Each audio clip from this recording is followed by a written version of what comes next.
Spain are surprisingly good. At least to me, John, I'm surprised by how good they are. And I'm surprised too, because all tournament long we've been talking about how Spain are a system team. They use their system to get more than the sum of the parts of the players. And actually, for most of the time, their players haven't been at a level that has necessarily been as high as some of the other teams. And so the system has been really important. But I think what we learned from them in the game against France is that there are levels to the system that we didn't even know were there. Okay, remind me of the core system, and then we'll talk about the surprise new elements. Yeah, so tensions is the word that I've been using a lot this tournament, and we've seen it from Spain in particular.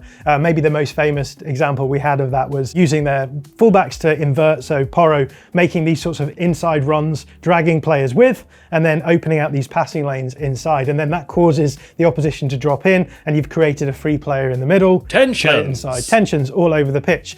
But often these tensions are relying on the fact that the opponent are in these zonal structures in particular, right? Yeah. So when your opponents are playing in these zonal structures, you can then find spaces, access those spaces, and Spain is so good at that. Tensions! Tensions everywhere.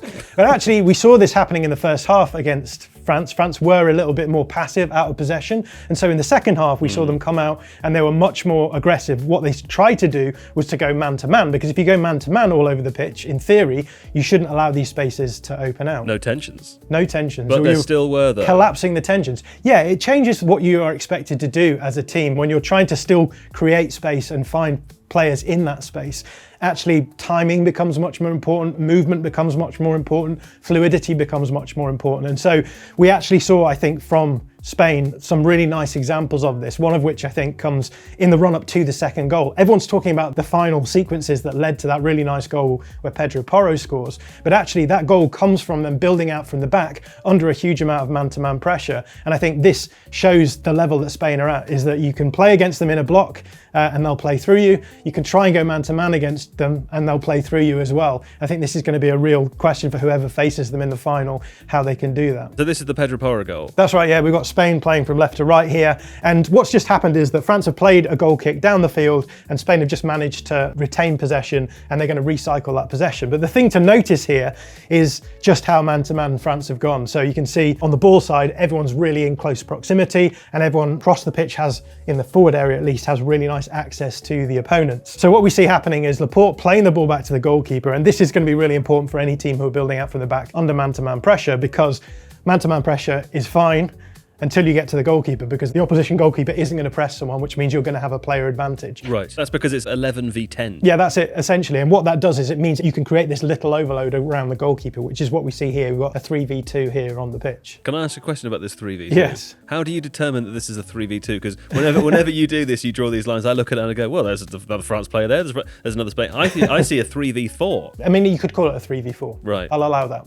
But essentially, we've got the French forward here pressing up against the centre-back. That's what his intention is to cover. Whereas we've got these two French players here. This guy's jumping on the goalkeeper. This guy's jumping on the pivot player. So what we'll end up with is a free centre-back here. So that's how you've determined it's a 2v3? That's how yeah, exactly. Understood. And what ends up actually happening is that the press doesn't go perfectly. The angle isn't cut off. So the goalkeeper can play it back to Laporte. Now Laporte has the ball under his possession, facing down the field essentially with options in front of him. And that's that player that he's passed is now out of the... Yeah, exactly. Yeah, he's out of the equation. And so now the big question is, well, where are we going to find a free player further down the field? And that's where movement starts coming in. So you can see Fabian Ruiz is going to cut across this way. Dani Olmo is dropping in as well to give options. It becomes much more about timing. It becomes much more about getting a step on your opponent. So you're still going to be man-marked, but you're going to arrive into the space at the correct time so that your teammate can play the ball. Actually, what ends up happening here is that the ball is played to Rodri instead, but you can see that because Fabian Ruiz has moved across, he's generated enough separation from his opponent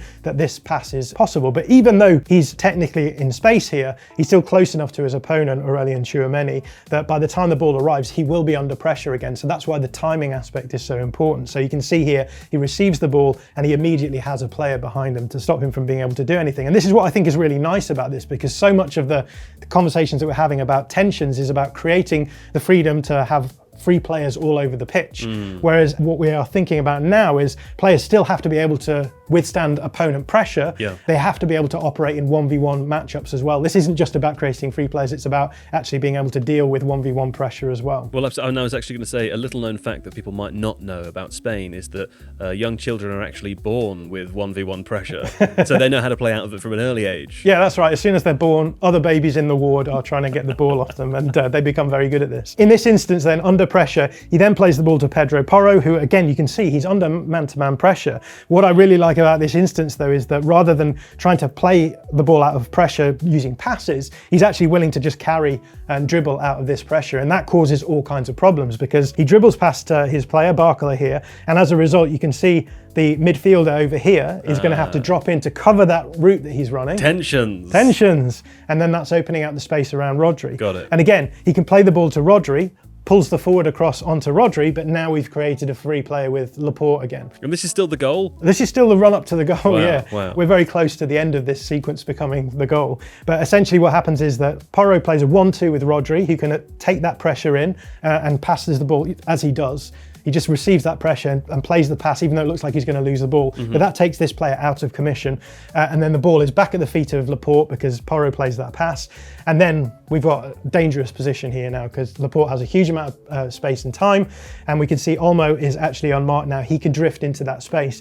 And then Laporte plays the ball to Olmo. They now have this transition moment, effectively, a micro transition we would call it. All of a sudden it's dangerous. All of a sudden it's dangerous. And this helps them carry the ball down the other end of the field. Now there's still a sequence of passes that has to operate in the final third. Sure, nothing there. That's the stuff that everyone is excited about. You can go and watch that goal again. But this all comes from the fact that Spain are able to play out and they're able to use tensions, we saw that, but they're also able to use 1v1 pressure and escape in order to generate these situations as well. So the difficulty is when you're facing Spain is you can go against them in a zonal block, they'll probably find ways through it. You can go against them and try and press them man to man, they're also probably going to find ways through it, and that's why they are so difficult to play against. So what I think I'm hearing you say is that England are going to win the World Cup. That's right, you've interpreted me correctly once again. Perfect stuff, Jon, well done.